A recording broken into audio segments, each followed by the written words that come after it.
بسم الله الرحمن الرحيم.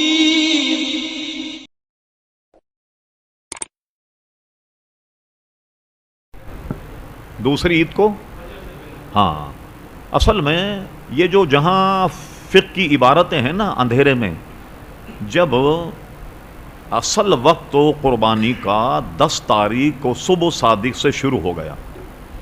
اب اس میں چند مسائل یہ، مثلا دیہات میں جہاں جمعہ یا عید کی نماز نہیں ہوتی تو صبح صادق کے بعد قربانی وہاں ہو جائے گی، اور جہاں شہر ہو جہاں عید کی نماز پڑھی جاتی ہو تو پوری کراچی میں سب سے پہلے اگر کہیں عید کی نماز ہو گئی اور آپ نے قربانی کر لی، آپ کے محلے میں عید کی نماز نہیں ہوئی تب بھی آپ کی قربانی ہو جائے گی. اب چونکہ یہ وقت جو ہے صبح صادق سے لے کر کے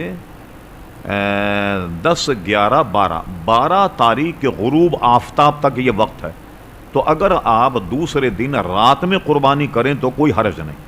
جہاں ممانعت لکھی ہے کہ فقہا نے اندھیرے میں جانور ذبح کرنے سے منع کیا یا مکروہ لکھا، اس میں حکمت یہ ہے کہ اس زمانے میں ایسی روشنی، ایسے اجالے نہیں تھے. خدا نہ خواستہ اگر جانور ذبح کرتے وقت، کئی یہاں بھی دیکھ لیں، اب ہوتا جانور اٹھ جاتا ہے، کھڑا ہو جاتا، 1-2 رگیں کٹیں اور جانور اٹھ کے بھاگ گیا، اب اس کو اندھیرے میں پکڑ کر کے لانا کتنا مشکل کام ہے.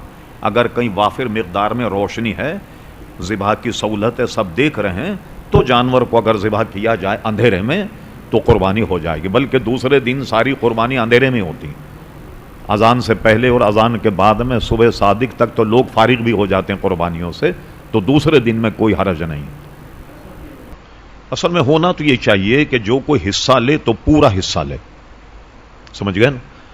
اور جس شخص نے وہ حصہ لیا، حضور علیہ الصلوۃ والسلام کا سب سے پہلے یہ، اگر یہ حصے کیے جائیں تو یہ بھی تول کر اور ناپ کر کے تقسیم کیے جائیں، تو کوئی ایک آدمی اس کا حصہ لے لے، یہ بہتر ہے اس سے.